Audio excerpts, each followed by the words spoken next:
去日本咧，我有好多地方都好中意去嘅。咁其中一個我好中意去，又差唔多次次都會去嘅咧，就係神社啦。我自己咧就冇任何宗教信仰，咁啊，所以去神社咧亦都冇乜特別避忌。咁而我另一方面咧，我去神社咧，亦都唔係因為我有咩宗教信仰而去神社。咁啊，我好多原因中意去神社嘅，其中一個咧就係因為神社俾人一個好寧靜、好 peaceful 嘅感覺。咁啊，旅行都係放假啦，咁啊放假我又想個人輕鬆啲、寧靜啲。咁啊，神社就俾到我呢一種即係好安靜嘅感覺啦。咁啊，第二樣咧，其實神社咧，佢都係滿載住呢個日本文化嘅。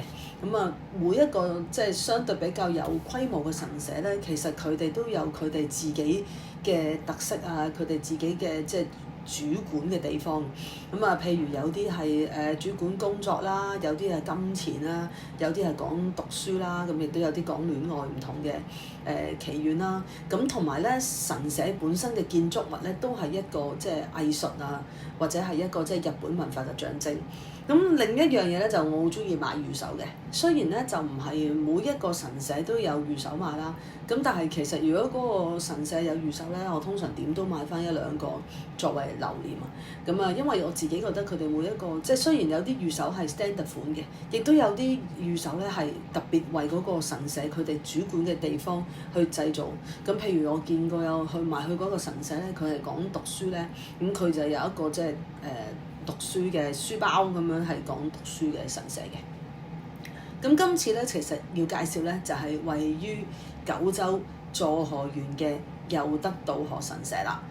咁啊，一聽到稻荷神社咧，大家可能就會即刻諗起京都嘅伏見稻荷神社啦。就係啱啦。其實咧，稻荷神社喺日本咧係有數量非常之多嘅。咁但係咧喺咁多嘅稻荷神社入邊咧，其實就有三大嘅稻荷神社嘅。咁啊，包括有最出名嘅京都伏見稻荷神社啦，喺茨城縣嘅笠間稻荷神社啦，同埋今日要介紹咧位於佐賀縣嘅又德稻荷神社啦。咁啊，稻荷神社咧，聽講咧就係用呢個傳說咧係呢個狐狸嘅化身啦。咁咧佢係主管呢個財富啦。咁所以咧其實好多工商界都要有敬奉嘅。咁而稻荷神社咧最大嘅特色咧就係佢會有一排鳥居啊。咁所以咧其實喺京都伏見稻荷神社咧，大家都會望到最出名打卡咧就係嗰排鳥居啦。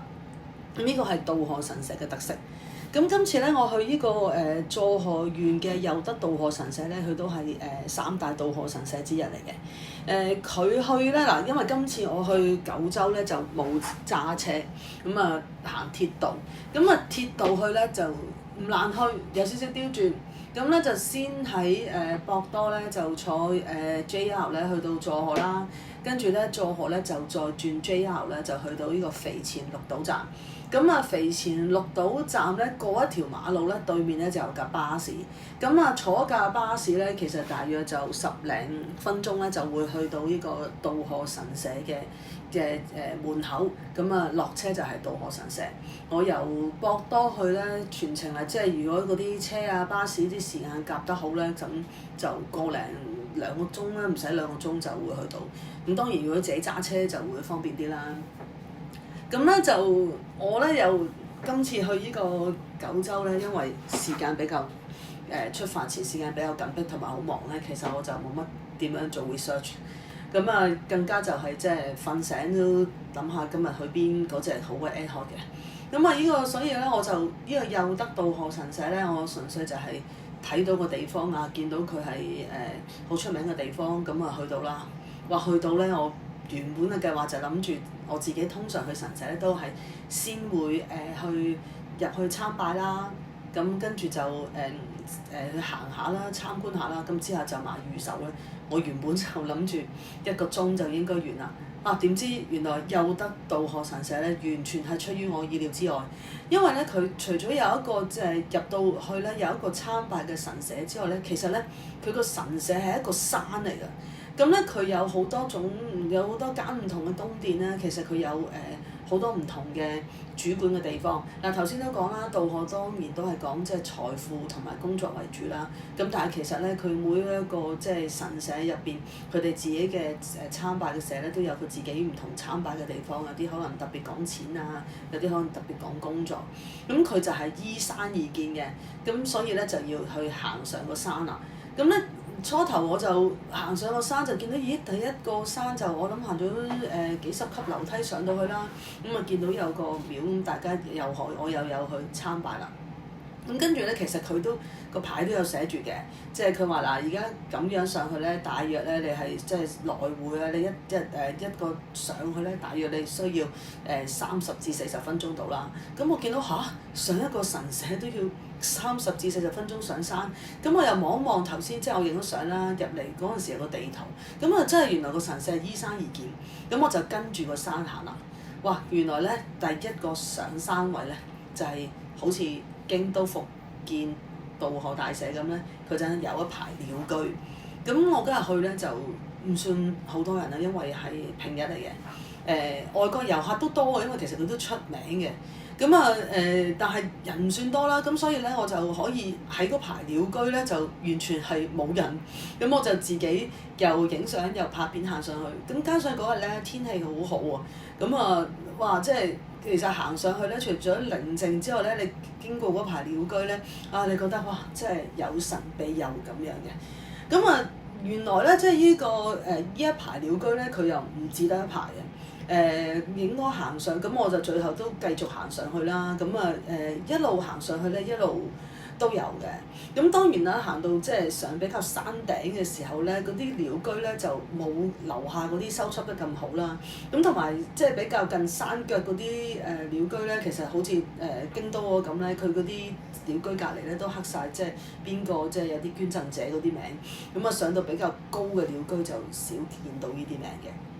咁頭先都講啦，呢個又得道賀神社咧係依山而建啊。咁樣我就沿住個山而行啦。嗱，如果啱啱去到山腰嘅地方咧，其實嗰啲都係一啲比較易行嘅樓梯嚟嘅。咁跟住咧就再去到山中間嘅時候咧，咁佢真係有個牌話俾大家知咧，就叫大家量力而為啦。即係如果係上邊咧都行翻去咧，都要成20分鐘一程，咁你自己量力而為。咁我咧都有行上去嘅。咁點解佢有呢個牌咧？因為再去到呢個過晒呢一堆鳥居嘅上邊咧，其實佢就係一啲好細嘅祭壇嚟嘅。咁佢冇乜特別嘅修葺啦，咁但係都係靚嘅。同埋咧最主要咧，佢啲路咧就唔係好似下邊咁咧鋪晒石屎有晒樓梯㗎啦。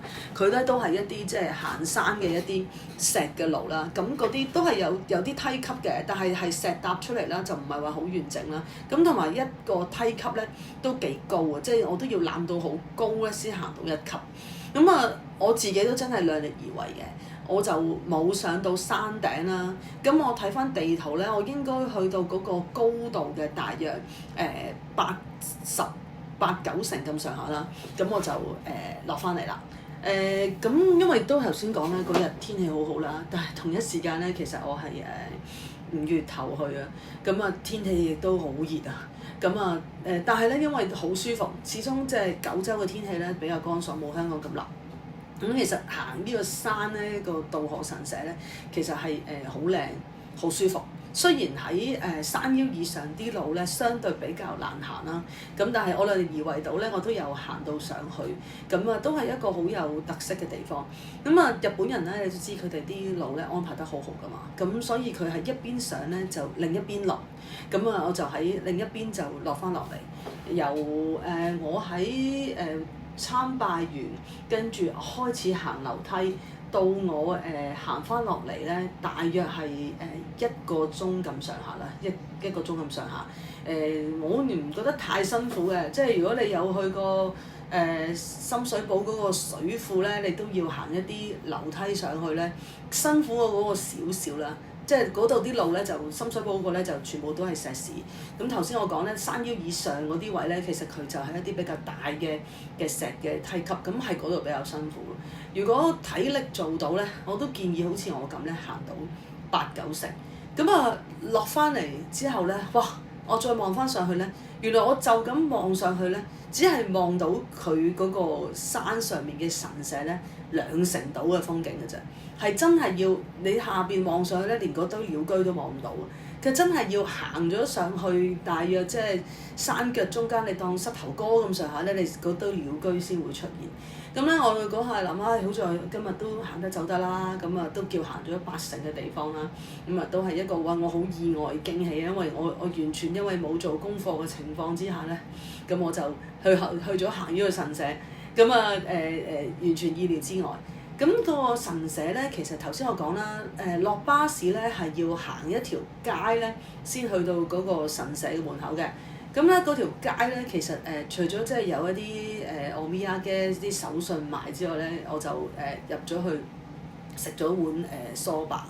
咁啊係啲傳統日本婆婆嘅開嘅梳吧嚇，嗰個日本婆婆好犀利喎，佢啲英文都幾唔錯。咁啊〜佢講英文，我繼續去練習我嘅日文啦。咁都傾得幾開心嘅，即係佢話我啲日文好啊，我亦都話翻佢啲英文好啦。咁我諗有陣時去旅行就係除咗你話即係參觀嗰個名勝啊，或者打卡之外咧，有陣時呢啲咁嘅少少地可能同當地人交談下，或者你食碗麵傾下偈、吹下水咁樣，都係一個難忘嘅回憶咯。咁呢個又得稻荷神社咧，我自己覺得咧，完全係值得嚟啊！喺九州助學園，我自己都有去過京都伏見神社嘅。我去嘅時候咧，係啱啱疫情開始，日本封關之前去，所以係冇乜人。咁如果我2個地方都係冇乜人嚟去睇咧，今次有得都冇乜人咧，其實有得稻荷神社係絕對唔會輸蝕過京都呢個伏見大社嘅。反而我覺得佢有特色就係佢直頭係依山而建，你真係好似行咗個山咁。咁如果有機會嚟到九州助學園咧，或者去福岡咧，其實喺博多站嚟到都係唔夠2個鐘，係絕對夠時間即日來回嘅話咧，我都幾recommend 推介大家嚟呢個有得稻荷神社嘅。好啦，咁今日咧就介紹到呢度，遲啲再介紹其他日本唔同嘅地方同埋特色。下次見啦，拜拜。